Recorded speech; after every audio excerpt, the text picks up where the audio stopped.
My mom would cut that out. Jeez. It was a trip. Good evening. Thank you for coming. Before we begin,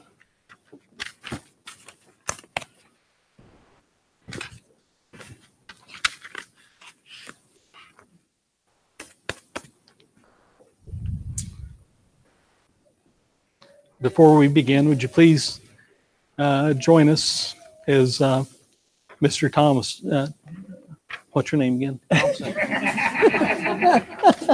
Mr. Thompson leads us in prayer. Thank you. Thompson, 8 years, Danny. Will you join us? Father, we are grateful for the gift of love and grace that you have given us. Pray that you would impart that gift of love and grace on this corporation. Pray for time off for our students and teachers for a period of just to recharge and to enjoy the time off. Thank you for the gift of love that you gave us. Okay, thank you. We call this meeting to order, and first item on the agenda is under recognition, Dr. Clendenning. All right. Well, I've already told Mr. Mercer that if I don't get through my speech, I've written it out, and he's going to take the rest of it. So just so we know, tonight we're here for a very special board meeting for many reasons. If you've seen the agenda, it's packed with some bittersweet things. We're going to say goodbye to 2 outstanding board members, but some significant recognition with the baseball field and also some hirings. But before we get started, I do want to read something. And I'll face this way in a second. Actually, it's to Danny and Darren. And just a little bit, I should have Angie read it. In 2009, when we... I was going to give this to you later, but I better do it now. Thank you. Yeah. All right, well, in 2009, when we were applying for the job for Franklin, Darren and Danny actually drove up to meet us for the last interview. And so you can see kind of why it's a little hard at times. So I'm going to go ahead and read this to everybody. Darren and Danny, I want to thank you for your outstanding service to Franklin Community Schools. The past 12 and 15 years of service have been marked by great passion, dedication, and focus on ensuring our community has the best school district. Our journey together began back in 2009 when the interview process for FCS superintendency began. I can still recall the lunch Angie and I had with you in Goshen. You were the face of Franklin to us, and as we contemplated the major decision to move our family to a new community, during this lunch meeting, it was quite clear how much you both loved Franklin schools, and we were sold. And fortunately for us, you were sold on us too. Your leadership on the board continued from this meeting in 2009 to the end of this month. What a great gift of leadership you've provided. Franklin has been blessed to have 2 men of integrity, loyalty, focus, navigating the wintry mix of the ever-changing world of education. To Darren, your process-driven questions will forever be a part of who we are. In the early days of my leadership, we practiced school board meetings in order to be prepared for your questions. This was a valuable practice, and it helped solidify the Six Sigma strategies that we employ today. Looking back, I could not imagine that we could have navigated the budget reductions and circuit breaker impact without the process-driven structure. You have created several disciplines in this area, and your legacy will live on to help support our students. Your consistent, diligent, and focused approach to problem solving contributed greatly to moving the district forward. Another thankful thing that was brought to Franklin Schools because of your leadership was the community prayer service before the start of each school.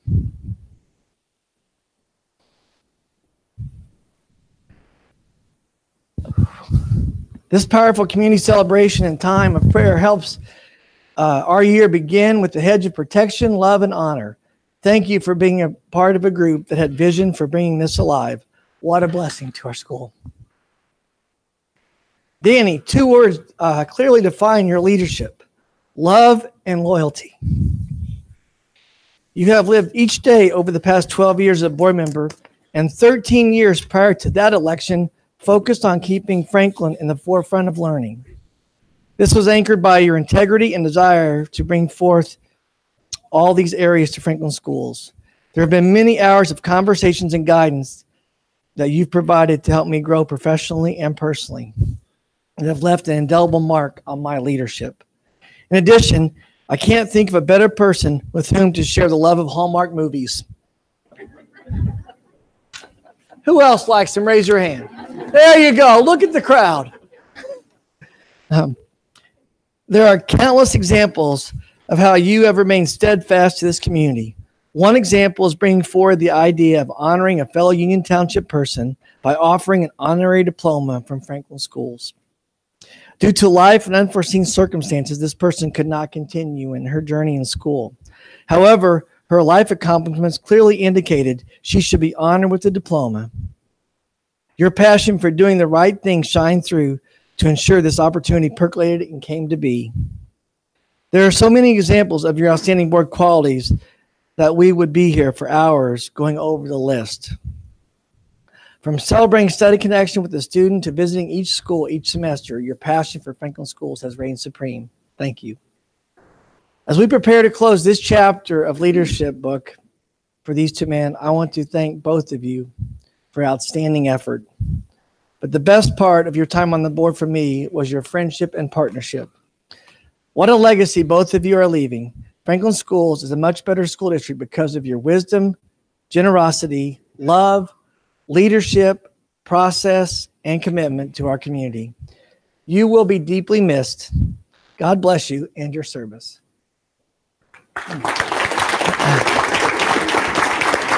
I need to have both of you come up here.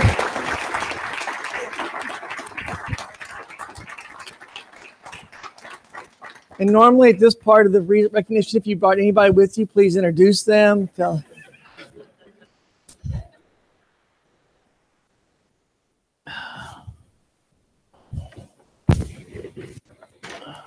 Thank you, sir.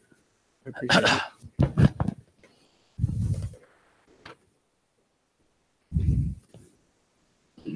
Thanks, sir. Thank you. I did bring some.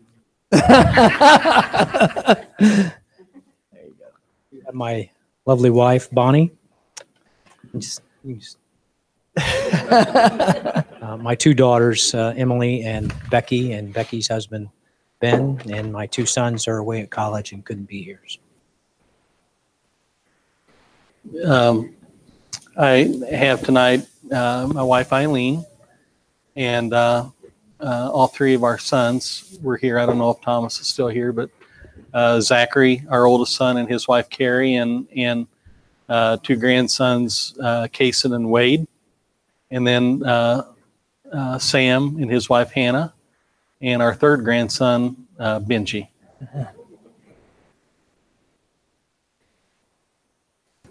You guys want to talk now? Yeah. Whatever. You go ahead. Yeah. You got them. Go ahead. Well, I did write this out, so please bear with me for a few moments. Dear colleagues, and I certainly mean that heartfelt of you are all colleagues. It's been a joy to work alongside you for these past 15 years. Although I will remain on the board officially till the end of the month, today does mark a bittersweet day as my last official public board meeting. History teaches us crucial and important lessons, so if you will indulge me for a few moments, I would like to recall a few key challenges and changes that have been put in place over the past 15 years. I've learned a thing or two from our educators, so I've made out a lesson plan with 3 easy lessons, and there will be a pop quiz at the end. Mm-hmm. Lesson number 1, leadership really does matter. When I arrived the leadership at the central office was fractured and bruised. The relationships between the board and the admin team, from the admin team to the teaching community, was also equally bruised. Further, the relationship with the school corporation and the community was also wounded. The first 4 years of my tenure, we had 4 superintendents. It has taken years for us to get to the point we are at now, that we can honestly have the conversation about being the school provider of choice and the employer of choice. The change is about to occur again with 2 new board members and 2 new central office leaders. The challenges that we are facing, that are facing this board and administration in the next 2 years will be significant, perhaps unlike what we've seen in the past 10 years. We've had a long stretch of managing significant challenges. The ability to manage the past several years of crisis that many of you didn't know existed was a testament to the exemplary leadership that our administration has providing with the backing of this board. I'm proud to have been involved with such fine leaders who care so deeply about this school and this community. So thank you. Thank you. My charge to our new board members, I'm not sure they're here. Becky Nelson, Ryan Wagoner. Learn your role quickly and be prepared to lead this organization with integrity and the utmost of care. Lesson number 1, leadership really does matter. Lesson number 2, how we make decisions matter. Everyone knows that the 5 of us are not educators. What strikes me odd, still today, is the level of authority that many people believe that we actually have. We really don't have that much. As individuals, we have no authority, but we do have significant influence. Our use of that influence must be used with the utmost of integrity, as we are facing the livelihood of over 500 employees and impacting the lives of over 5,000 students. If there's one thing I've learned in the past 15 years, it's this: we are not in a position to know whether teacher A is better than teacher B, or in choosing a curriculum, or which bus routes are the most effective. But yet we are asked to make those decisions. To support the recommendations of the superintendent and his team, our role is to understand how those recommendations are made and to support them or not, based on the merits of the rigor that is used to make that decision. Some decisions are easy and some are hard. However, the caution and the lesson is that many of the challenges you will face in the next few years are going to be very hard. The consequences of a poor decision will have lasting impact. So the level of rigor, the level of fidelity, the level of collaboration that is applied should be such that the probability of a poor decision is quite low. How you make decisions matter. Lesson number 3, this is not a thankless job. Ryan and Becky, you will undoubtedly hear at some point during your tenure that this is a thankless job. And by some folks, you will be thanked for this thankless job. So for me, these past 15 years has been a blessing to my life. So please allow me a few moments of personal reflection of the joy I've had in being in this position. I was able to participate in 15 graduations and hand out approximately 1,000 diplomas to graduating seniors.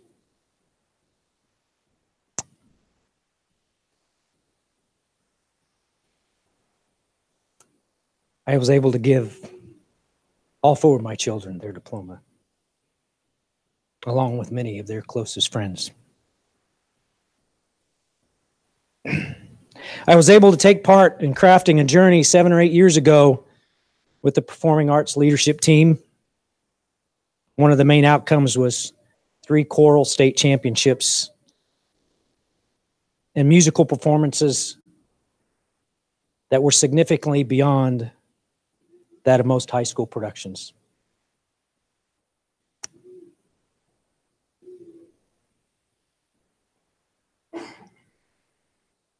My family was blessed that my son was part of that journey. Few people actually know how dire our financial situation was over the last several years. I was able to be in a position to watch, participate in setting a course for our organization to become significantly better during our financial crisis. Seeing leaders give their all that they had to provide a better outcome for students and staff was truly amazing. Thank you. I was able to see our athletic program become mid-state champions year after year. Several of our programs have become top tier. That again is a testament to our leadership. I've been in many school corporations over the past 15 years with 4 kids. You see a lot of places. No other school I have visited has the level of custodial, grounds, and maintenance care than that of Franklin. The staff that manage our facilities deserve far more recognition than they get and are part of the unsung heroes of this corporation. I've seen our community respond to challenges after challenge, wound after wound, and respond with the utmost love and care in the death of students and family. I've received countless thank yous along the way.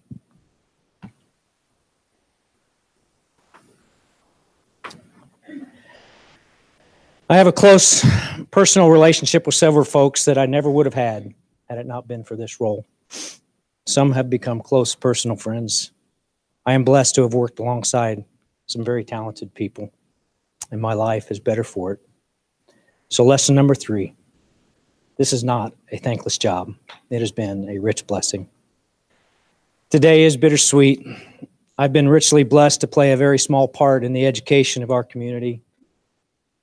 But it is now time for the next generation of leaders in our community to take part in guiding our district to new heights. I want to leave you with a gift that was given to me in 1979 by one of my teachers at Franklin Community High School. A small plaque that I have cherished since that time and has been on my desk, wherever that was, ever since that time. It was the most significant gift that I received as part of my education. So this was just a small plaque that I got from a teacher. It says, challenge. Every man has within him the ability to do great things. His touchstone is challenge. No matter his field of endeavor, a man must measure himself against the demands of his world to rise to the challenge. Ultimately, this is the reason men build bridges. I build pharmaceutical plants, so I don't build bridges. Climb mountains and do 1,000 other things that manifest personal achievement and satisfaction. So I've had many personal, professional achievements in my career, but none rise to the level of personal achievement and satisfaction as my role as a board member for Franklin Community Schools. Thank you for allowing me to serve this community for the past 15 years. It's been my honor and my privilege. Thank you.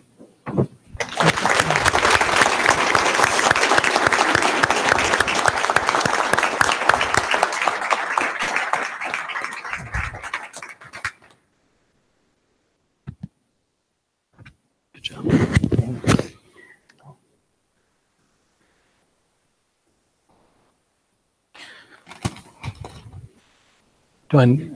Do I need this? Matt? No. I do. Your lapel mic should pick it up, right, Matt? Okay. All right. I don't have,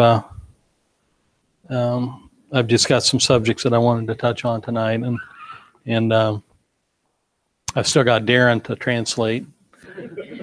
So that's kind of the way he's always been able to see what I was saying, even if I wasn't able to say it very. If we'd have known there's this many people here this glad to see us leave, we could have left a long time ago. Nah. In 1994, I got a phone call from a person I'd never heard of before. His name was Jim Halleck, and our phone number at that time was unlisted. It was before I ran for school board.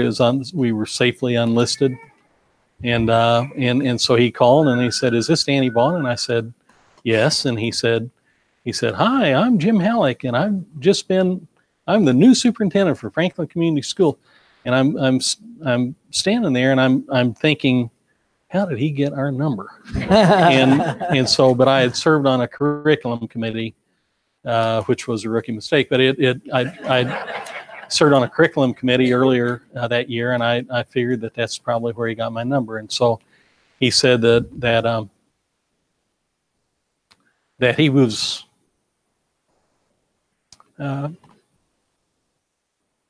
going to have a facility study committee, and asked if I would serve on that, and I said yes, and so that was the first of I don't know how many of the facility study committees, but I was on all of them,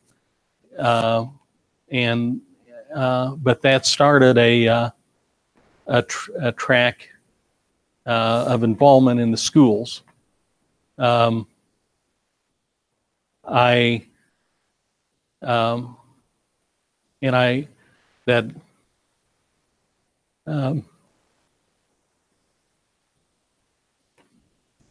had no idea, but it was to me, it was a gift from the Lord.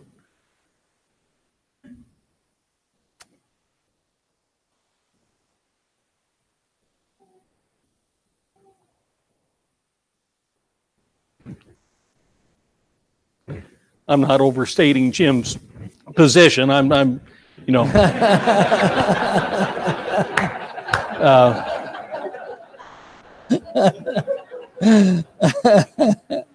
but it put me on a track where I have involvement in the schools, and I have friends and experiences that I would never have had except for one phone call. And so I want Jim, I don't think is here, but I appreciate very much his phone call and what that did for me. The things that enriched my life because of him reaching out to involve members of the community. I would like to thank three ladies that had been on the school board and were very trusted advisors and teachers for me, and that's Diane Black, Rhonda Lumsden, and the late Janice Shawstall. I knew them as the 3 Bs. It's an inside joke. But they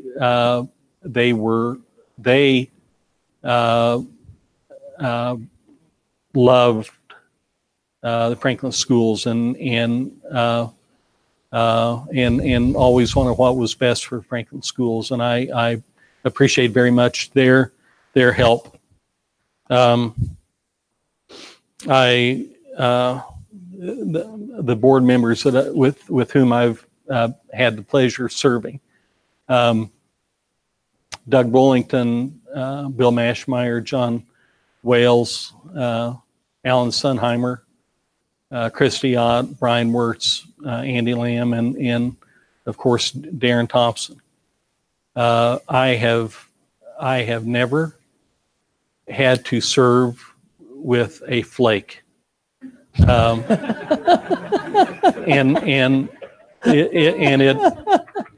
now they may not be able to say that, but I just marvel at that. I mean, the odds of being able to serve on a board for 12 years, and every single person with whom I served they were on the board for the right reasons. And the mutual respect from each of the board members, it has been an absolute pleasure. And I don't even go into it. I know how it can be. I've seen other boards and the personal dynamics of the ones on the board, on other boards in other school corporations, and the quality of the people with whom I've served has made my time on this board absolutely wonderful, and we haven't had any issues. We've been able to speak with each other, directly, respectfully, present. We might have disagreed, but we always came together with what was probably a better solution. Now, with Darren, I've served with Darren the longest of any of the board members, 12 years. And so I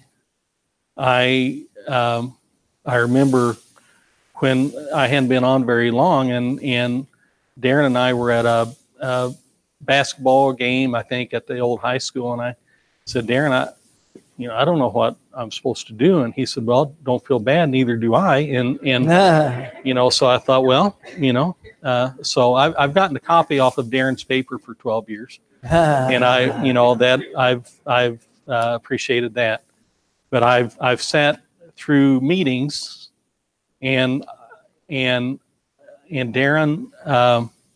again, when at the beginning, when it was a different administration, that sort of thing, and a whole different set of problems, but consistently, so somebody comes up with a solution. So Darren, if there's anything that triggers his that blows a whistle, he starts drilling down, and so he asks the same questions, and so, which I meant to bring my copy of Six Sigma for Dummies tonight, that I had, but trying to keep up, but Darren always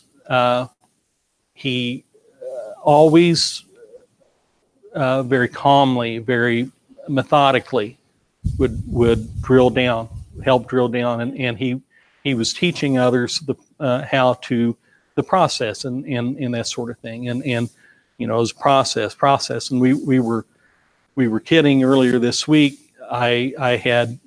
We were in a meeting, and there was a point of time when others started getting out. The questions Darren would ask, I would know what questions were going to come because I'd heard them. So everybody, I assumed everybody else did too. But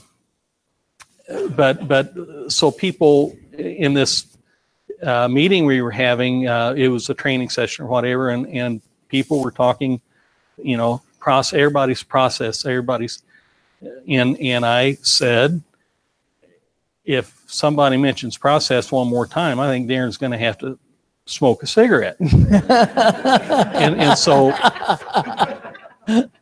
we're a tobacco-free campus, and so that'll help him. Now we have another process person on the board, in Andy.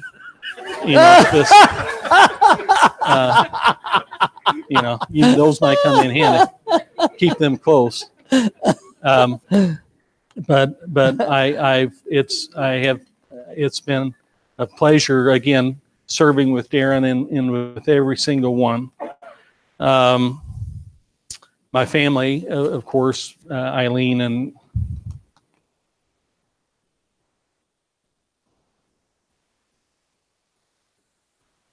my sons, running for school board, wanting to be on the school board badly enough that you go through the electoral process, which is, it's something that I never thought that I would be doing, but I did it 4 times. And my family, Eileen and Zachary Thomas and Sam, they always helped. They were always at the polling stations and helping on election day and then having to miss stuff, going to meetings and that sort of thing. I appreciate that very much. The PTOs, I am amazed at the work that the PTOs do here in Franklin, and the men and women that are involved with the PTOs and the money that they raise, and obviously with our schools, with the financial thing that we've experienced, we've had to. It's been very tight, but with the PTOs, you go into the schools and you see, the teachers. Well, yeah, the PTO bought this for me, or that. The work that the PTOs do, it's so important, and so if you get a chance, if any of the kids come around selling the stuff, or whatever, if you get a chance to support the PTOs, it's such a great organization, and so needed, so necessary, it just, we're very grateful for them. The administration here, we have, again, with the financial thing, we've had so much to work through. We're very fortunate to have the principals that we do and the central office staff that we do, that work together and have done such a great job leading through everything that we've been through financially and in the other areas of of our school corporation. I'm very thankful for that. And the teachers, when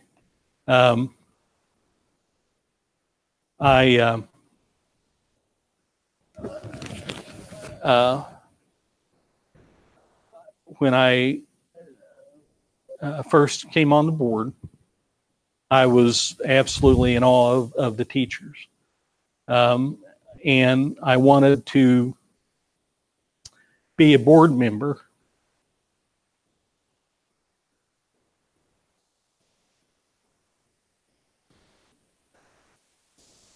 that was worthy of the teachers that I'd had here. Now, they deserved a better student, back in the day, but they get more forgiving, as time goes on, and I really, really appreciated that. And now leaving the board, I'm still as much or more in awe of the teachers. They take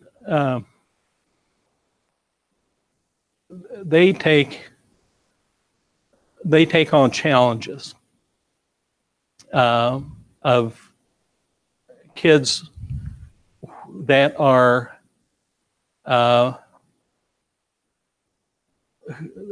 all society's ills can get pushed down onto a child, and we don't know what all that child has been through, but yet when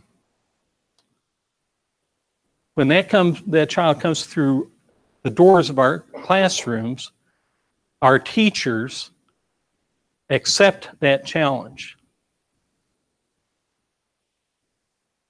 And they get to know the children, and they know they get an idea of what the child's home life or lack of home life is. And the fact that maybe the safest part of the day for that child is in our schools. And the happiest part of the day for that child is in our schools. And they take their own money and buy things for students that we don't know about. But then they're going to get graded on how those students test. And some, I don't understand the logic with that, but coming from the state, it makes it easier to get. Mm-hmm. But I just, in Franklin schools, we're just so fortunate to have the teachers that we do that care about our kids. And our teachers, they can make more money at other schools. And that's something that we hope to address. And that's a regret of mine, and I know with Darren's. I wish that we could extend it for 6 months. Only 6 months. But I wish we could, and so. But I'm so thankful for our teachers. So I just, again, the journey that started for me 25 years ago with that one phone call, it's been a gift from God for me.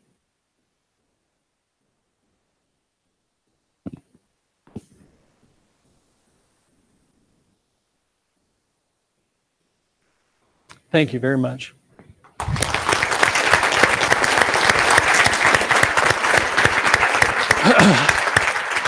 Did you get a picture? Yes or yeah? Okay. We have one more bit of recognition and celebration. Dr. Hayden is here. Right before Thanksgiving, I received a phone call from a gentleman by name of Todd Bess, and he said, I need to talk to you about Dr. Hayden. I thought, well, it's one of two things. He's either leaving for a new job, or he was going to receive an award because I knew he was nominated. Well, not only did he receive an award, Mark was selected as Indiana's Elementary Principal of the Year. So it's quite an honor to have that phone call about one of your staff members and colleagues. And I think that the words that Darren and Danny spoke about outstanding people in our district, Mark just emulates that. And so at this time, if Mark will please come up, we'd like to say thank you to you. Congratulations. You look good in Spider-Man too, buddy. Yeah, here Danny's coming over too. Congratulations.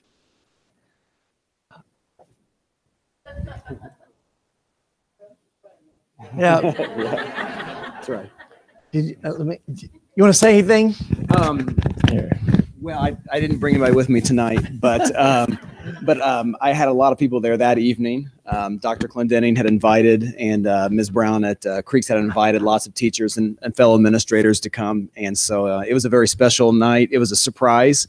And it was even more surprising when they said my name. That was surprising. And then all the cheering from the Creekside staff members that had come to support me and knew, and I didn't know. So it was really special, and I appreciate it very much. So thank you. Thank you. Mr. Vaught, that will conclude recognitions for tonight. Okay, thank you. Now for this is a great time. Although you're more than welcome to stay for the rest of the meeting. It's so much fun. But now's a great time to make. Oh boy, I did it again, didn't I? Okay, we got public and board. Okay, any comments from the public on anything? We're not trying to get you out before the comments, but before the that's related to anything on the agenda for this evening. So.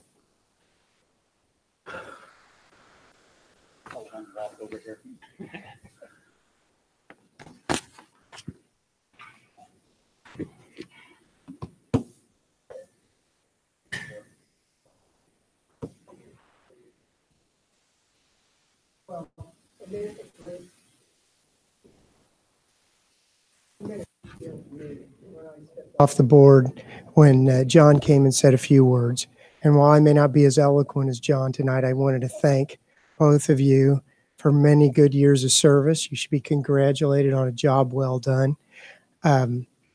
Certainly serving on the board is a blessing, but you both answered the call and you both stepped up to the plate. Darren, you'll be missed for your process, of course. Danny's wit will, of course, be missed. And certainly you can't be replaced on a board. You just step out into the community with us as a distant advisor if anybody calls for an opinion. But congratulations, you did a great job. The school system's better for it. And you brought a great deal to the table, and you should be congratulated. Thank you.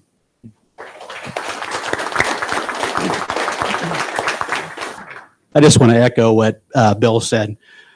Serving on this board is indeed an honor, as you've heard from both Darren and Danny, and it's something that really sticks with you. It's something that you cherish for a very long time, especially when you're able to do that with such great people.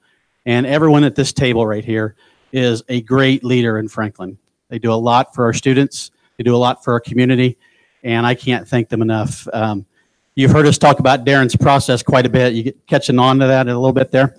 But it really was a blessing when we would get into some of the important work we had to do with budgeting and things like that, to have someone who was able to walk us through and lead us in that. And I think that's what the beauty of the school board is. Every single person has a different talent that they bring to the table. And at any given time, that person can stand up and be a shining light for everyone else when maybe someone else doesn't have the ability or the knowledge that that person has in that particular area, but they have it somewhere else. So always appreciated serving with you, Darren. You've been a tremendous board member, a tremendous community member, and you've done a lot for Franklin. So thank you so much. And Danny and I go back a long ways. Just a great person, one of the best people I've ever known in my life. I am always happy when we have conversations. We've had conversations after I left the board for the last 6 years. We had regular conversations, and I always appreciate his passion for Franklin and for this school district. I think that he has done a tremendous job. And the one thing that I will tell you is don't worry about getting the unlisted number. He's got your phone number. So you'll be called, trust me. Thank you so much. Thank you.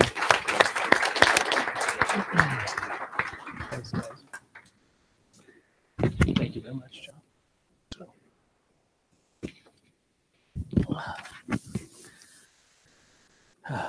Okay, we thank you very much for your comments. And is there anybody else that would like to make any comments regarding on anything that's on the agenda? Okay, if here seeing none, then any comments from the board? Okay, so now we can. Anybody that would like to an early exit, now's the time to do it, and otherwise we're gonna go right on through with this. So the first thing, board comments then from the Music Council. Okay, the Athletic Council. Yeah, we met this afternoon, and always impressed by our students, the drive that they have. So Mr. Jody pulled together our fall first semester stats from the students. As we look at the conference that we're in, our girls are first in our conference. Our boys are right now running third in this conference. But more importantly, as we look at that fall, primarily the fall sports, we've got 26 students that are athletic, academic award winners there. For those high grades, as well as their efforts on the field. We've got, from the fall sports, we've got 18 students that have selected colleges. They're college bound and have already committed to those universities. We've got 2 individuals, Lily Lacey was recognized by the Daily Journal for the Female Runner of the Year, and Clay Cole recognized by the Daily Journal for the Defensive Player of the Year. So well done, both of those. And then finally, we've got three folks, all-state selections. Clayton Cole is first team all-state football. We've got Owen Atkinson, second team all-state soccer. And then Brooke Phillips, second team all-state volleyball. And then Taylor Drake was state qualifier for golf. And Wyatt McCullough and the boys cross-country team. Boys cross-country finished 11th in the state. The state qualifier for Wyatt. So congratulations to all. Okay, thank you. The Legislative Council. No update other than we're going to do a first read of a bunch of policies. Superintendent Strategic Task Force Council. No report. Superintendent Strategic Plan Projects. We did meetings employer choice committee between last meeting and this meeting. That was a full committee meeting. We are on target to be back in front of the board in May with a recommendation from the 6 areas that we've been working on with employer choice. Thank you. Communication Committee. We did meet. Mr. Sewell joined us for this meeting. He's been researching some online tools for anonymous reporting, for bullying and things like that. We watched a webinar on one of the vendors that he's looking at. We also discussed some things that we'd like to see in the school. The main thing being a two-way communication between whoever's giving us an online tip of some kind, and we can report back to the we've never even heard. Obviously, it needs to be easy because some of us, included, are not very tech savvy, so it needs to be an easy thing that way. There's some other things that we're looking at. We're going to kind of move forward, and Mr. Sewell will do some more searching, and we'll decide on a vendor, and I think he's going to come back in January to report on what we found. Okay, thank you. Collective bargaining. I would like to announce that I met with Mr. Harris and Mr. Norton, and that Mrs. Hoagland will be joining the collective bargaining team as we begin the next round of cycle. And so Tony, Will, and Carly will be leading that as we collaborate and work together. Okay, thank you. Central 9, I was unable to attend the last meeting, but we have one coming up Thursday night. I'll be more than glad to give you a full breakdown, but you have to come out to Providence next month. RDC, there was nothing that affected the schools at the last meeting. And we have one, the last RDC meeting for myself will be next Tuesday. Okay. First item on the agenda, or on the next item on the agenda, is for the consent agenda. Do I hear a motion? It's been moved to approve. Is there any discussion? Hearing none, all those in favor of the motion signify by saying aye. Aye. Opposed? Motion passes. Included in this consent agenda is we have voted to extend Dr. Clendenning's contract for another year. It runs through June 30th of 2022 at this point, and we tendered a 3% raise for Dr. Clendenning, which puts his salary at $164,800 now. Which is we're very fortunate for Dr. Clendenning to be here. We've the stability.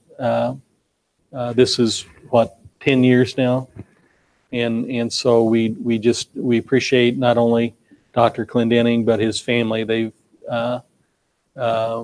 his wife Angie is very involved in our schools, and we're very fortunate for that. And their kids have been wonderful. We are very thankful that you're here and that you've decided to stay with us. Thank you. Okay, Dr. Clendenning, on the, would you like to, on the other two? Yes. Everyone knows, a few months ago, Mr. Mercer and Mrs. Brown now decided they're going to join retirement and do some other things. And it's very hard to replace two outstanding people, but I do believe that with the help of Mr. Wirtz and the two of them, we'll be able to come to consensus that Tina Gross will be the new CFO for our district, and she comes from Ivy Tech, where she was the Franklin regional president. So we're excited about that. Before that, she was the CFO in Indianapolis for Ivy Tech, so she does come with experiences and kind of checked all the boxes for us, that CFO knowledge, as well as the community person. As you know, Jeff does so much more than be CFO, sits behind the screen and make sure our budget works together. He is a systems thinker, but he's also very involved in our community, and I think Tina will be able to jump in and follow in those footsteps. In addition, we're pleased to announce that Mrs. Warland, Brooke Warland, will be coming back to Franklin Schools. She was a math teacher here in the early 2000s, and she returns from the college where she is the assistant provost and dean of engaged learning, and she'll be serving as the assistant superintendent for curriculum instruction and assessment for us beginning in July 1st. Tina's going to actually begin January 7th, and she's going to have some crossover time with Mr. Mercer, which we're very thankful. And then Brooke will join us in March to also get some crossover time. So with those, I'd like to welcome you both to the team and the family, and we're looking forward to your leadership.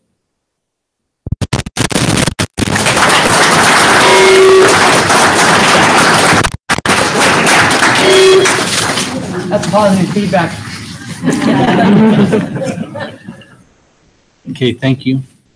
Mr. Vaught, the mics are not working. We need to use the handheld when we're talking at the table. Is what Matt was sharing a few minutes ago. All right, thank you.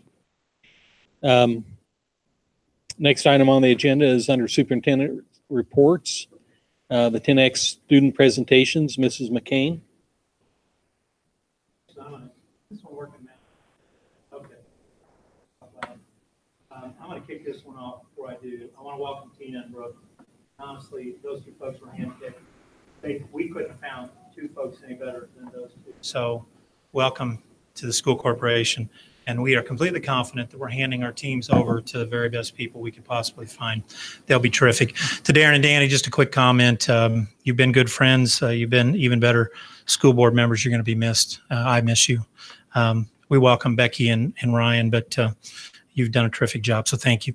I'm actually here tonight initially to talk about the Student 10X presentations for the board, obviously, and the administrative leadership team. They're aware of this, but many of you may not be.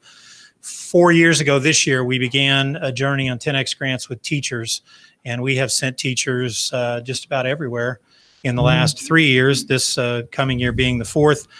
2 years ago, we began the support staff 10X grants with the concept being that we wanted teachers and or support staff to develop both professionally and personally and drag something back into your classroom or in the school building with students. This year, we're really pleased to add to that couple of items to round this out, Student 10X presentations. We formed a committee this year, joined by Christy Ott, Nancy Bailey, Beth Foraker, Mark Hayden, myself, and probably the smartest move we made was immediately getting Melissa McCain engaged, who is about as good as they get. And Melissa came on, dotted I's, crossed T's, and we're preparing to roll out Student 10X grants for the first time into our community and certainly into our school corporation. Just a quick kudo to the Brannigan Foundation for supporting this financially in the first year. They graciously allowed us an opportunity to do the things that Melissa and the students and the mentors are about to share with you. So Melissa, if you would please come forward, and we're going to hear a little bit more about Student 10X.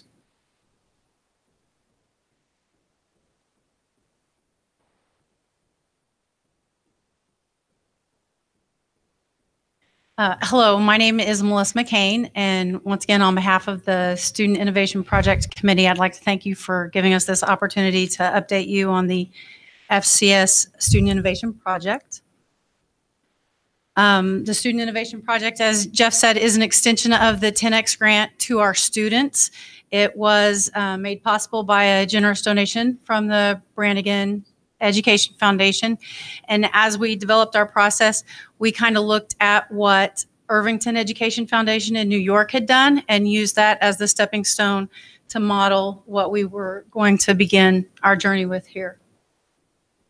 The goal for the Student Innovation Project Committee for our outcome was to accelerate student learning opportunities by encouraging new ideas that foster the atmosphere of innovation and community.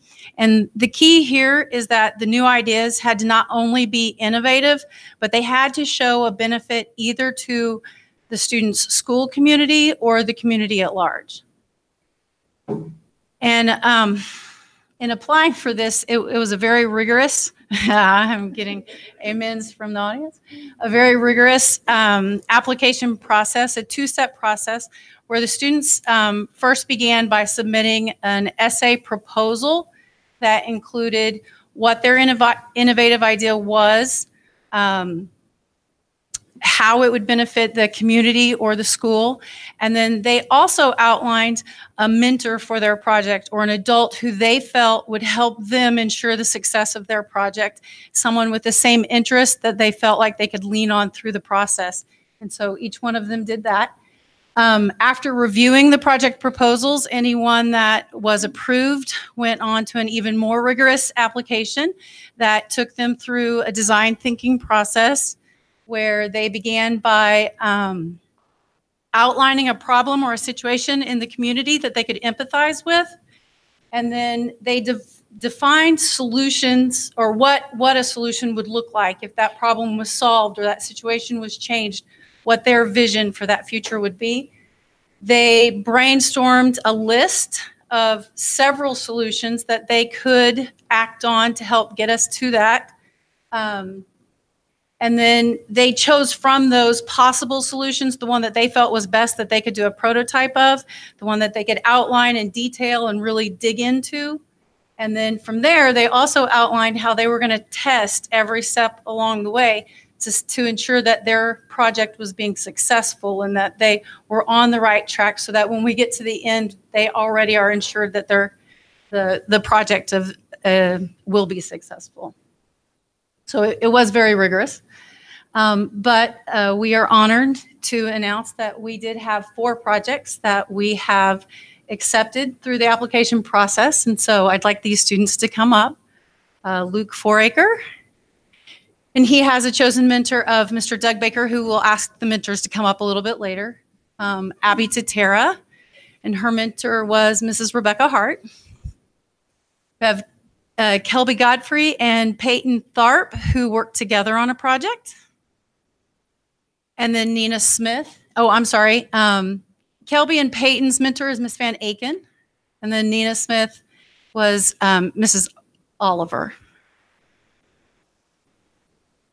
So please take just a second to acknowledge their good work.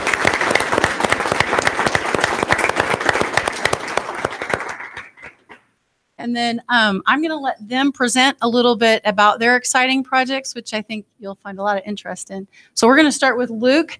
His project that he proposed was fish tanks for the Tick Center. So Luke, you want to come on up and talk a little bit? Yeah, as in the title, I wanted to put fish tanks in the TIC Center.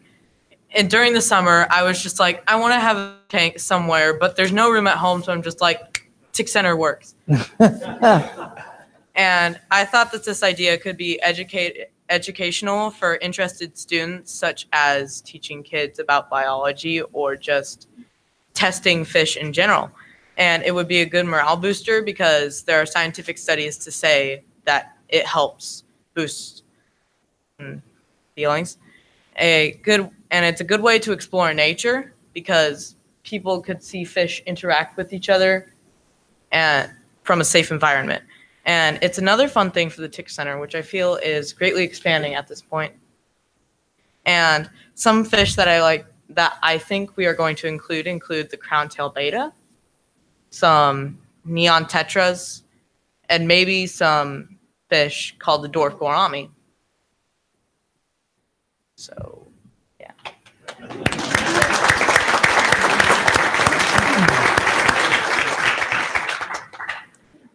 The next project we'd like to present is A Small Town Feel, Franklin Through the Decades by Abby Tatera. Hi, my name is Abby Tatera, and as you can see, I am doing a project called Small Town Feel, Franklin Through the Decades. This book will be about the evolution of our hometown, Franklin, Indiana. Kind of ironic that it fits with the theme of tonight. And so far, I am still in the beginning stages of interviewing community members for their stories and quotes about living here, which will become the essence of distinguishing one decade chapter from another. In between the decade chapters, I plan on having a few special chapters which will solely focus on some of the most noteworthy landmarks of Franklin. As you can see behind me, these are just a few of the ideas I'm planning to incorporate that I know many people in this community love and cherish forever. I want to commemorate Franklin in this way because small towns like ours seem to escape the appreciation it deserves. Through the commitment and hard work of our community members, Franklin is a beautiful home, especially to anyone who welcomes seeing at least 5 people they know while walking into Kroger. I hope that through my interviews, I will uncover what residents of Franklin view as most significant aspects of their lives here. So far, my notes have been guided by family and community-centered environment, which encourages generations after generations to continue to grow and develop along with the town itself, which I hope to very much so exemplify in every chapter of my book. Thank you for giving me this great opportunity to do so.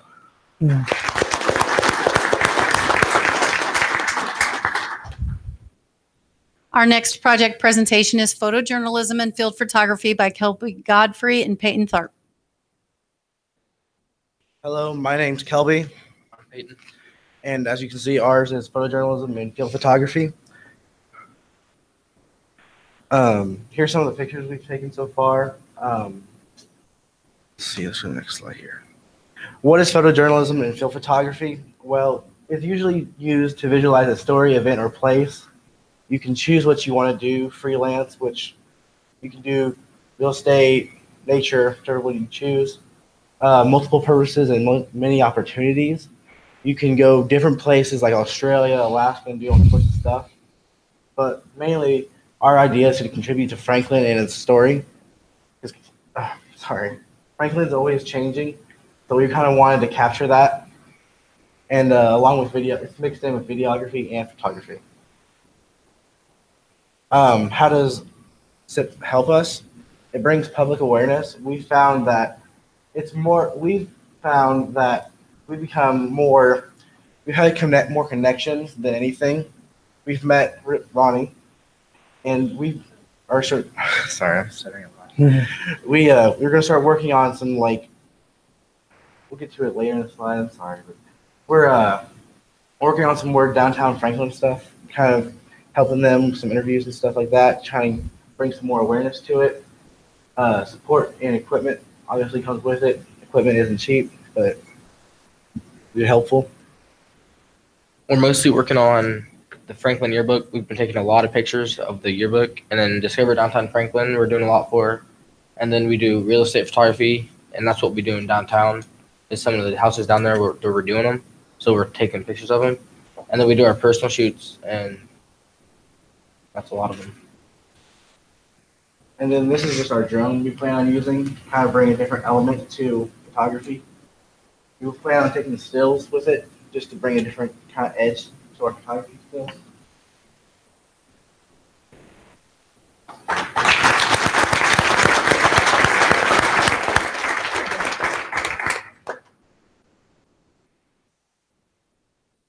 And then finally, I'd like to welcome Nina Smith as she presents her project on the flipping of Jefferson Street. Hi, my name is Nina Smith.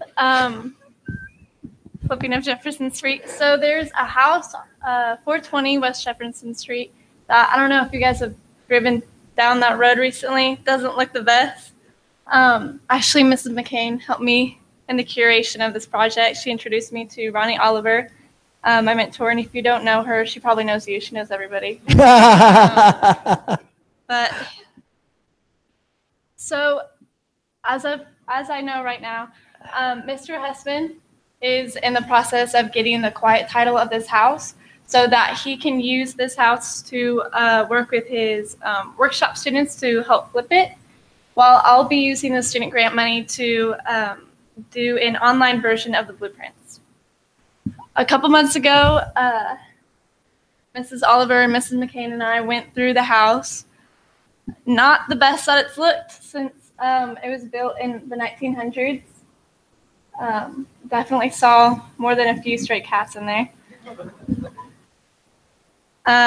Yeah, not very good looking, but I think this will be really beneficial for the town of Franklin, not only just physically with the appearance, but also with helping foster the young minds in Mr. Hessman's class, so they'll get real hands-on work, and they'll be able to use the blueprints to help them. Thank you.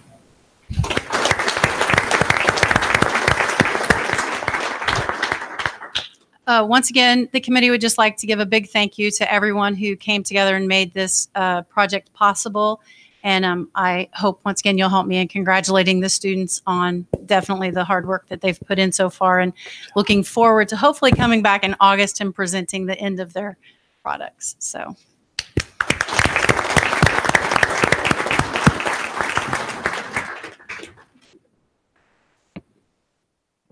That was really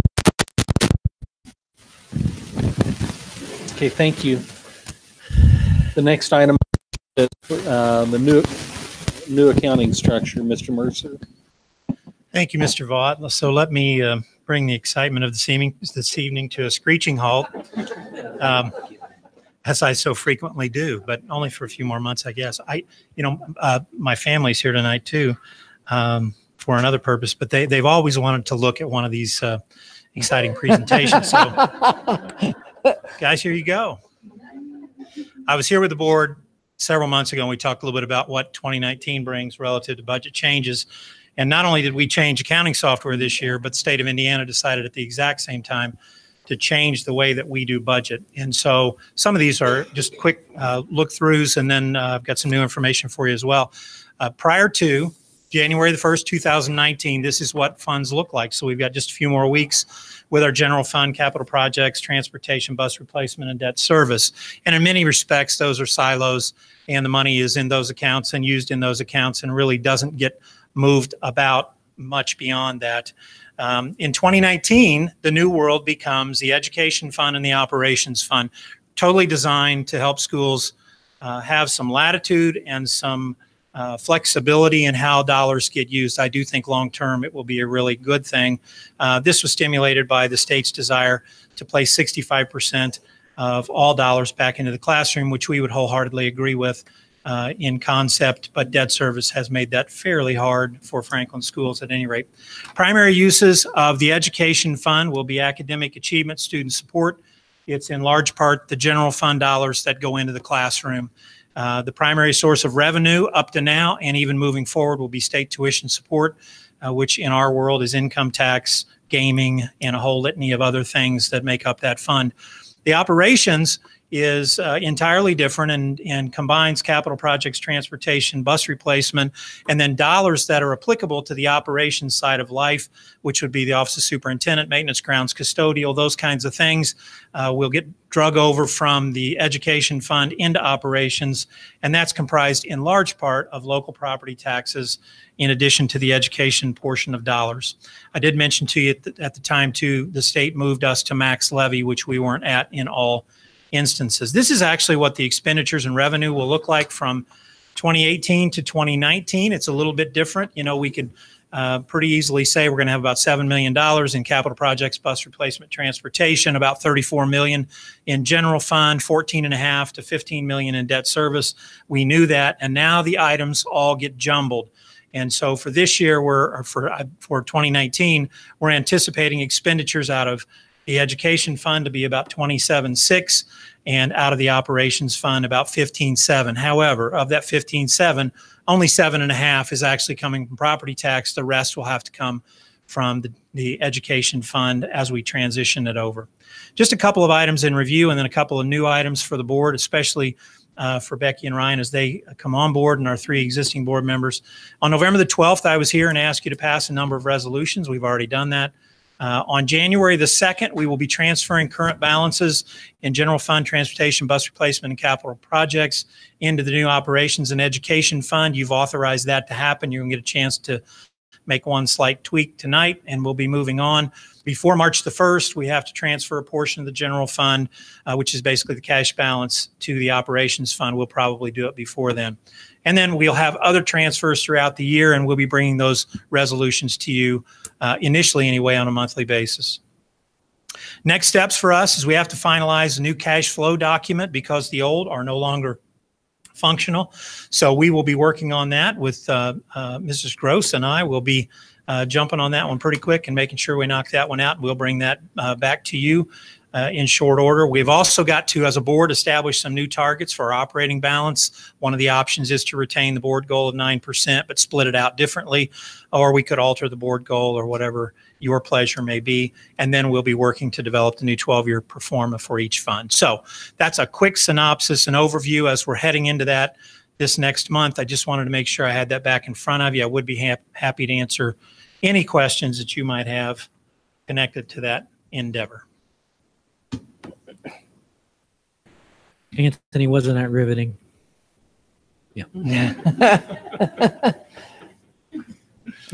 Thank you. Any questions? Thank you very much. Okay, under action items, the first item is the naming of the baseball facility. Mr. Bill Doty. Thank you, Mr. Vaught, and thank you, Mr. Thompson. Thank you both for your leadership, and personally, thank you for your mentorship of me and my time here, and your friendship as well. So it's been much appreciated. So thank you. Back in November at the board meeting, we brought to you a discussion item for naming the baseball facility after the Mercer family.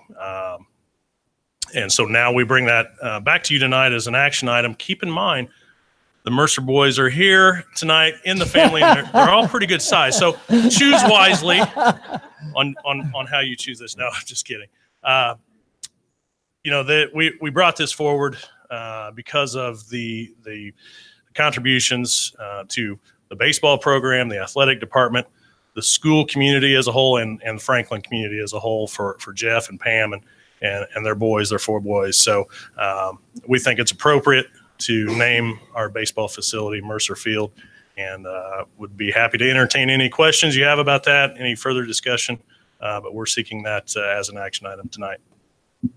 It would be my honor to move for approval. It's been moved for approval. Is there any discussion? Hearing none, all those in favor of the motion signify by saying aye. Aye. Opposed? Motion passes.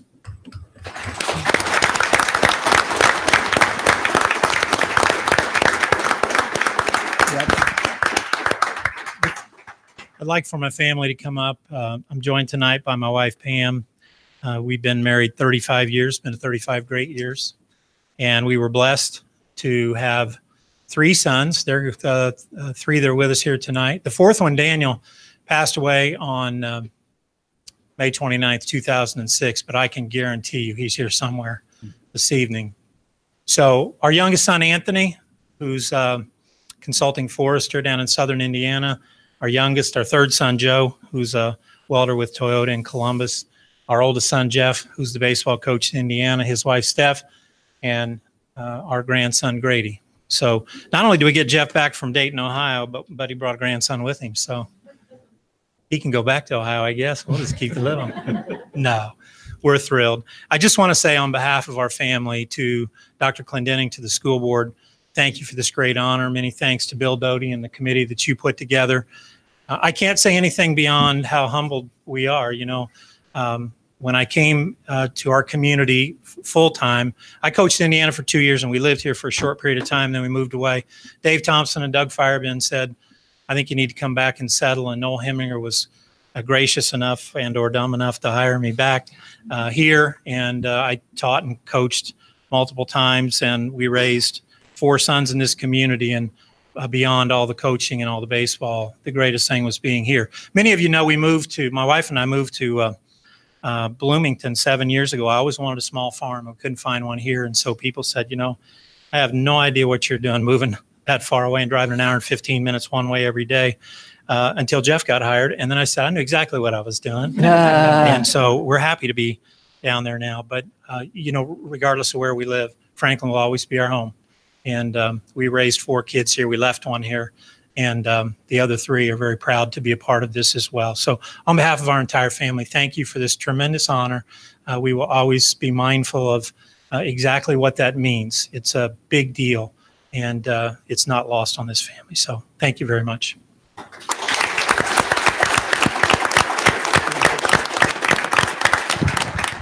Picture.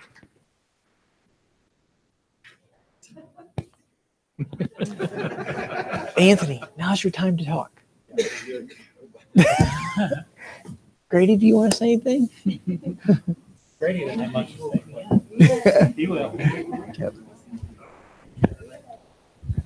Why don't you go ahead and get in there? Yep. Mr. Vaught.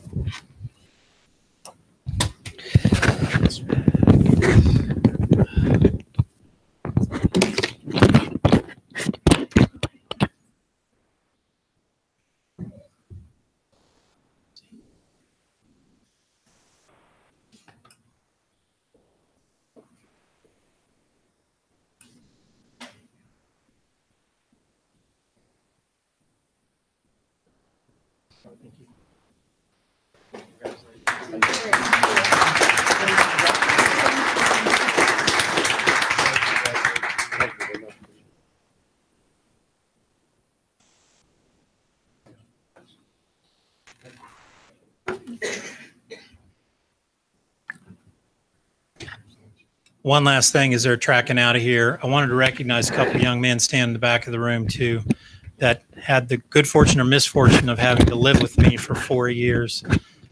Dustin's back there. Dustin didn't get to play for me. He left the year before I got here. Probably good for you. Ryan Fireman, Craig Bland, Derek Ramey, 3 of the very best in the history of this school. So thank you guys for coming here and being here tonight.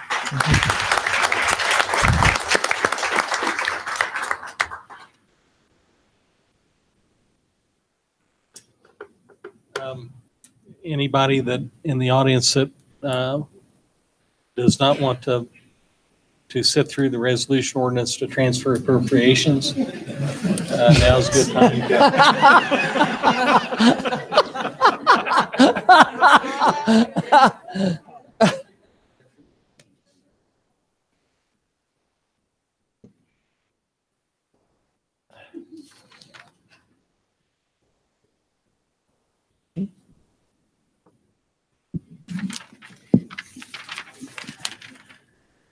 We do very much appreciate everything that your family has done for our community. Thank you. And the investments that you made.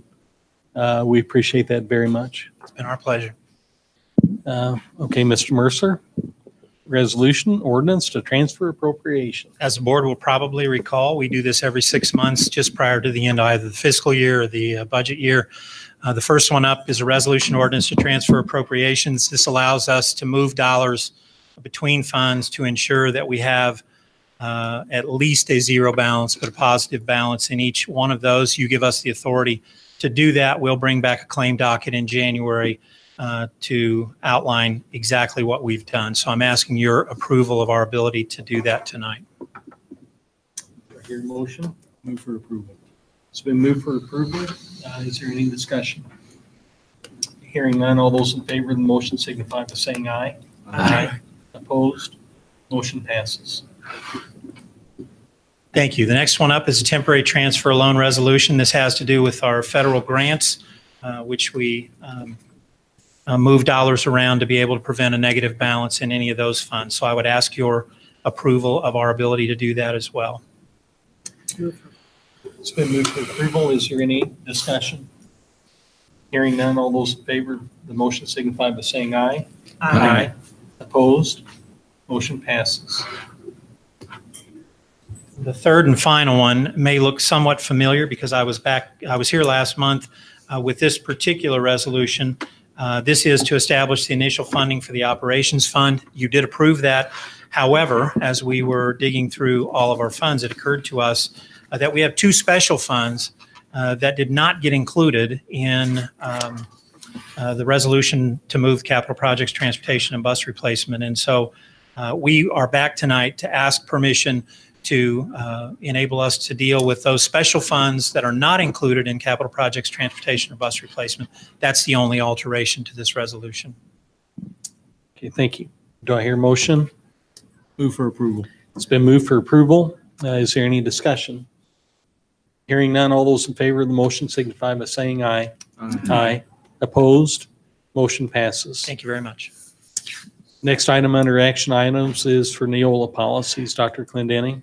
Thank you, Mr. Vaught. We just have two before you. One, in both getting compliance with the new Indiana law, suicide awareness and prevention, and bullying. At this time, I would recommend that we approve both policies.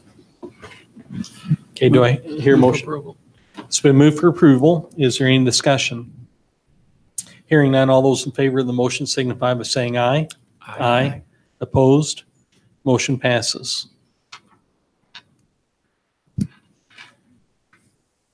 Okay, the next item on the agenda is under discussion items. The indoor percussion winter guard overnight out-of-state trip. Mr. Ahaus.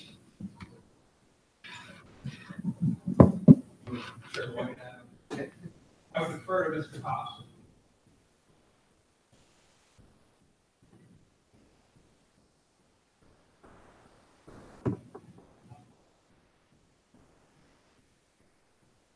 I'll turn it over quickly to them and give them a chance to speak a little bit. Looking at, we've got a few different groups in the band program who are working really hard to grow and improve the program, advance what we're doing. Really pleased to see what's going on there. Part of that is a trip that they're looking at. A trip similar to has been taken before. This is slightly different with the drum, with the percussion, and the guard, and the way that they're kind of looking at doing it now. So it would need board approval. So ask them to come tonight as part of the process to get that board approved. So I'll turn that over to them, and they can probably answer any questions you may have as well. So.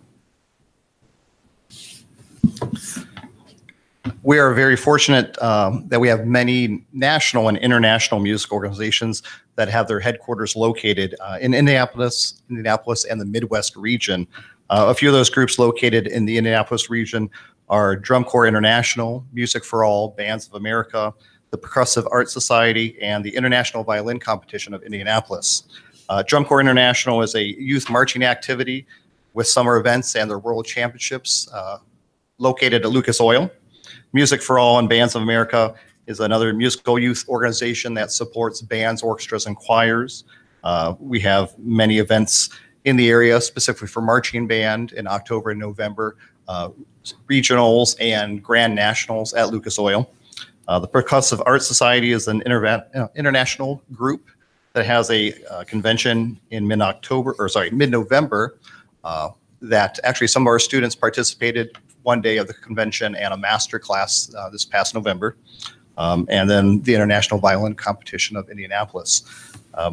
The Midwest Clinic is an international band and orchestra conference that many of our teachers in the corporation go to, which is hosted in December in Chicago and will be going again this year. And one other nearby arts organization is Winter Guard International, with its headquarters located in Dayton, Ohio. As the music department starts to revisit our vision and goals from 7 years ago, one of our goals that we want to continue is involving students in experiences that they will remember for a lifetime. Some of these experiences for our past band and guard members include our trip with the choir to New York, and lastly, our performance at Disney last year. Tonight, we are requesting that the indoor percussion and wind guard groups be approved to compete in the Winter Guard International World Championships in Dayton in 2019. Different from our state associations, the Indiana State School Music Association, the Indiana High School Color Guard Association, and the Indiana Percussion Organization, WGI is a nationally governing body for both indoor color guard and percussion, which has been around for over 40 years. In the recent years, the indoor percussion and winter guard have participated in the WGI regionals that have hosted in the Indianapolis area. 2 years ago, the winter guard was one of our first groups to participate out of state at a WGI regional. They traveled to St. Louis That same year, they also competed for the first time at the World Championships in Dayton. This year, we're asking for the groups to travel April 3rd through April 5th for the indoor group, indoor percussion, and April 10th through April 12th for the winter guard. And Jason's going to talk a little bit more about that. Well, something I thought I would do too, because I've received lots of questions, who, what, when, where, why, how, and I tried to make a bullet point to, first of all, talk to Mr. Ahaus about, and then that got passed on to Clendenin, and I thought I would share that with anybody that would like one. I made it for everybody, so. Except for all you guys. Thank you. And it may spawn a question that maybe you've got to ask about what this event is. My experience teaching, I was lucky enough to have a teacher that took me under his wing right after I graduated high school, and I started teaching as a staff member. So almost 20 years I've been teaching already, and I've been lucky enough to participate in WGI World Championships for about 12 of those 20. And I've had the privilege to take kids to PASIC, which is our percussion conference that happens in Indianapolis 3 out of every 4 years, and the Midwest Conference, and had students perform at that. And everyone would always come back around to saying how wonderful the WGI experience was, how much they feel like a rock star in the performance venue that they are in, and the educational process that comes out of that. And it goes well beyond learning notes on a page or spinning a flag, and it goes in like a common goal to achieve something greater than ourselves.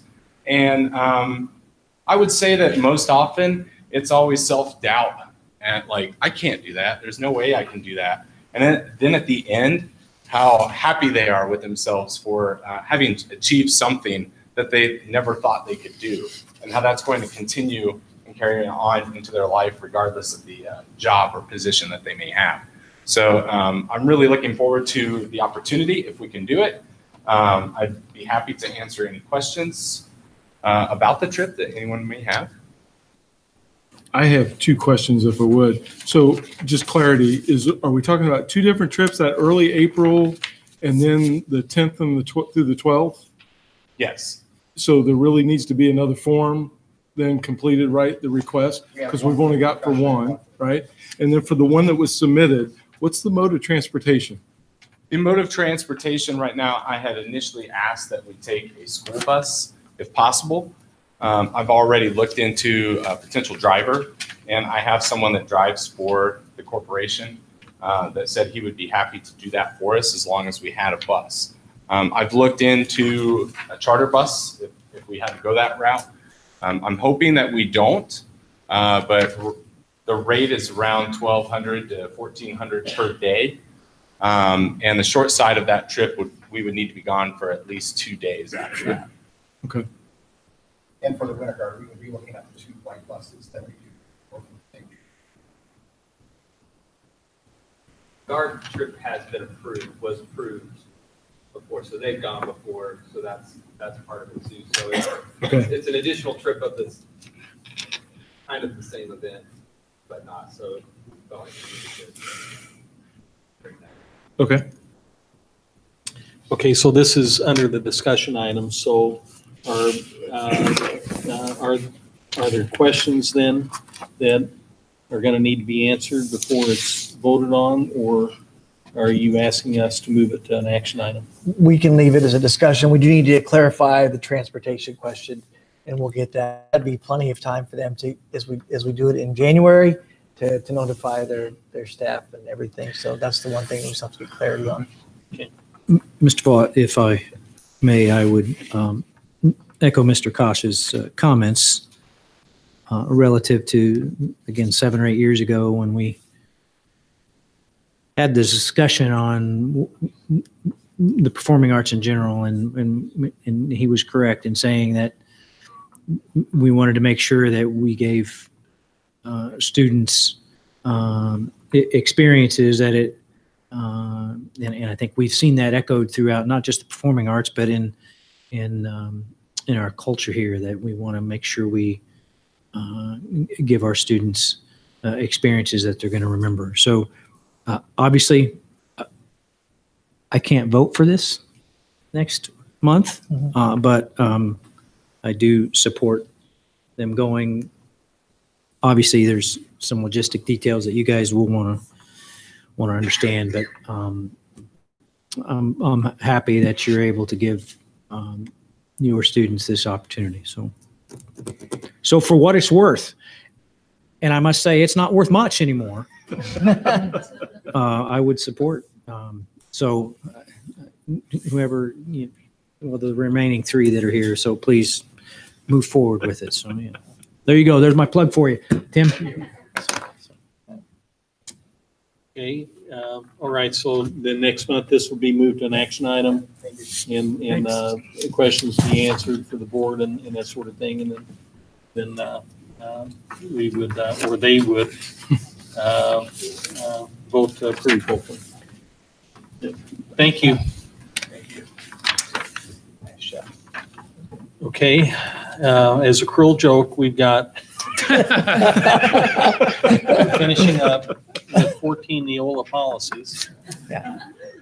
Mr. Vaught, I did think that we named the baseball facility after Mr. Mercer, so we might just do naming of readings after both Mr. Vaught and Mr. Thompson. So, well, we do love the policies.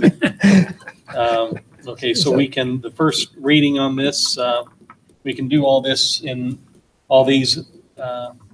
We don't have to vote on it. So this is just we can look at these and be glad that we're not going to be here next month and have to go through them. I will make sure that Mrs. Nelson and Mr. Wagner get their copy because they will need to vote on them as we move forward. So, yep. Have fun.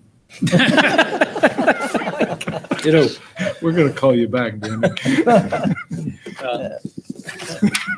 My phone will be unlisted again.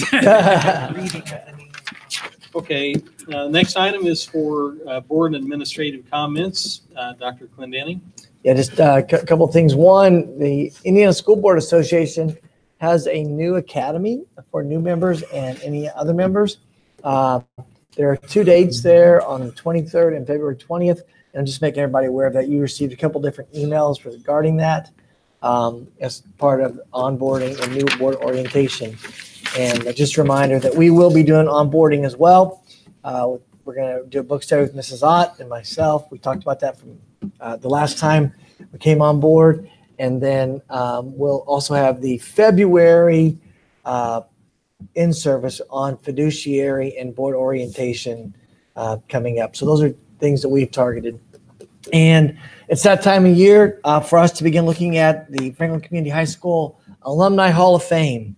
And I'm just here to publicly announce that nominations will open up on January 2nd and they will close on March 8th. And we're looking for people that have done significant endeavors within the 5 guiding principles of our district. So if that resonates with any graduate, please make sure you complete the application. There's a committee that will gather together and then we'll work through the process with the induction service on August 22nd and the tailgate on the 23rd against Danville in football. Okay, thank you. Are there any comments from the board, members of the board? I would like to say that we, Darren and I are very fortunate that being able to go off the board knowing the quality of people that will be coming, that are still going to be on the board and that are coming on the board also. We believe that our board will be in good hands with the folks that are on there now and that are coming on, and we're very grateful for that. I was just going to say I would like to thank both you and both of you for your leadership and your your guidance for those of us when we came onto the board, and we're truly going to miss seeing you every month. And maybe, Danny, you could come back next month and do a dramatic reading of all the Neola policies for us. I would appreciate that. Let me know how that works out for you. But I just would like to thank you very much for all you've done for us. Thank you. Thank you. I'm glad you're gone. Oh my gosh. Sorry. Holy cow. Did I say that out loud? No. Okay. I would echo what Danny said, but I would extend it to Tina and Brooke and say welcome aboard. And I regret that I won't be here to work with you, but I look forward to hearing of the great work that you're about to do. You're inheriting, you're filling large shoes, and that's always a challenge to follow extremely competent leaders who are near the top of their class of what they do. And so I don't envy you from that respect.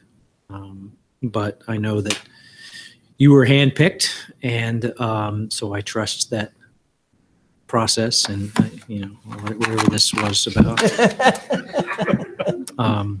Know that our corporation will thrive under your leadership as it has the previous leadership. So welcome aboard. Congratulations. Personally, I think it was a coup for our community to, dare I say, steal you away from other organizations. And so, well done. So. Thank you. Okay, the next item on the agenda is under calendar, Dr. Clendenning.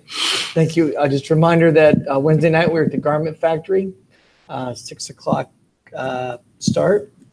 And then we will have band and choir perform this year. So we're excited about that. Band concert is Thursday night. And then the Coogee students will be here the week we're coming back off of break. We're looking forward to them joining us. And we do begin Christmas break on the 20th, and it resumes on the 8th. Okay, thank you very much. Next item is under public comments. So anybody from the public that would want to make any comments about anything at all? Seeing none, Mr. Thompson. Move to adjourn.